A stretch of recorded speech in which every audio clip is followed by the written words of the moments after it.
Okay, in this tutorial I'm going to show you what the Korg Triton is and what it does and the similarities between the Korg Triton, the Korg Triton Extreme, and the newest one, the M3. Basically, with the Korg Triton, this is your lowest grade one, but it still works exactly the same as the other two. What it has here, I mean, you have your 70 keys because that's the model that it has. You have your module control here. And then you have your pitch bend, which goes back and forth like that. You have what's called an expression ribbon here, and that manipulates the noise as well. And then you have these two control switches. Now all these controls here are all fully customizable. Now we're going to actually get into all the other things here. So let me go ahead and detach this here. Okay. So like I was saying, the similarities between the three keyboards, Pasolina has the Korg Triton Extreme, and this is just a simple Korg Triton. You have what's called a touchscreen interface. That's very useful. Over here, I'm going to start from the left to the right here. So like I was telling you, you got your module wheel or module control. You have your pitch bend, goes back and forth. You have your two control switches that are fully customizable. And then you have your expression ribbon. Now down here for the Korg Triton, this is pretty outdated here, but it has a floppy drive. You stick that in there, that's how you store all your music. You have right here, it's a headphone jack. I have a little headphone adapter in here so I can plug in my headphones, depending on what kind of headphone you have. You have your volume here, that controls your master volume. And then we have our four fully customizable controls. If you look closely here, you can see when you hit that button, these light up, and these are the preset controls here. You got your LPF cutoff, resonance, EG, and EG release. Now all these, just like I suggest on some of the other tutorials, you want to experiment with these four controls so you can hear exactly what they do. That's very important when you're working with this machine here.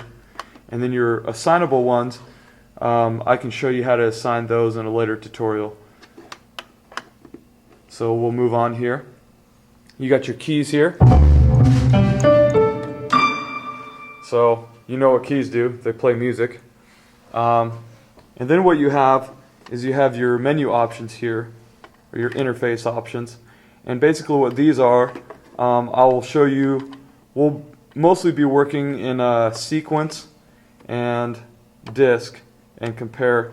These three buttons right here are the most important because those are the ones that you need to know when you're sequencing. When you make a mistake, your compare is one level of undo, and when you're loading or saving songs, your disc is very important. And just by the tap of a button, you can see here we're on Romance layer, and that's your combi or combination.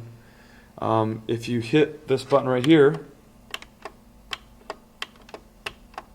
1,000 times, oh okay, that's why. Just by the touch of a button, I just hit sequence. You go into the sequence interface, and then if you hit disc, you hear that disc drive loading up, and then you have your discs. So you got all those to choose from there. And then what we have here, 1, 2, and 3, these are your value controls. So wherever you are on your keyboard interface, and you want to either move it around like that manually with your finger, or what you can do is you can use this value button, and you can actually go up and down with that. Let's illustrate this a little bit better here.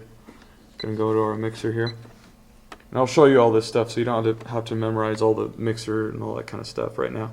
But for the sake of this, we got our value right here, and at the same time I'm moving my hand, you can see that moving, and that's your value there. You can go by increments or digits, 1, 2, 3, 4, 5, and you can see it going down by the tap of every button. Or you have your scroll wheel, which is another value control here. And as we scroll, it goes up and down. So those are your three value things. It's basically redundant control or just repetitive control. It's very useful. And then you have what's called your exit and menu buttons. Now right here, you can see when I hit menu, you can see all these different interface tabs that I can choose from. And then if I'm in a certain interface here and I want to get back to my main screen or my main interface right here where it says sequence, all I can do is just hit exit and it brings me back down to my sequence. So that's how you do that. That's basically like your home button. It's very useful. And then what you have is your value control, or some more value control, but these are your numbers here. So let's say I am on measure 1 and I want to go to measure 47. I'm going to hit 47, hit, and then you can see it indicated there, but I have to hit enter before that actually takes place. So I hit enter, it's actually there now, and then when I hit play, it's going to be on the 47th measure. You can do that with any one of these. Again, it is more and more redundant control. That's at 0, 0. I want to have it at 25. It says 25 there, and then I hit enter, and then it's established. You can see that it moved up. So there's some more value control there. And then what you have is your bank. This is useful when you're actually in a combination or program interface, which I'm not really going to show you in these tutorials. But there's your combi and your program interface, and then you can actually choose from different banks what sounds. And banks are basically a bank of different sounds you can choose from, or different instruments you can choose from. That's very useful. And then what we have here, we have our pause, rewind, fast forward, locate, record or write, and then start and stop. These are useful when you're in your sequence mode, or when you're recording your RPPR, which is patterns that you can trigger throughout the song, and I'll show you that in a few of the other tutorials. But basically, that's what you use to record. Stop, start, locate means you bring it back down to 0. I'll show you that as well. Pause, obviously you know what pause is, fast forward and rewind. I hope you know what those are. Okay, now we're down to our tempo control, or beats per minute. That's how fast the song goes. So we'll go ahead and listen here to here's your tempo.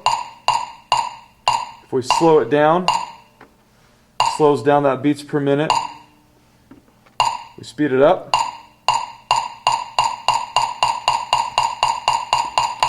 And that's basically so you can keep on track with the keyboard. That's your metronome, tempo, or BPM control. Right here is your gate and velocity. You can control your gate and velocity of what's called an arpeggiator. And how you do that is, I'm not going to really show you that in any tutorials, just because I don't use a lot of it. You can learn, looking up a manual online, Triton Korg. You can look at any of those things and find any kind of tutorials that you want to learn on. But basically, that's just so you can turn on your arpeggiator and you can turn it off. So that's basically your lineup here. And then I'm going to go to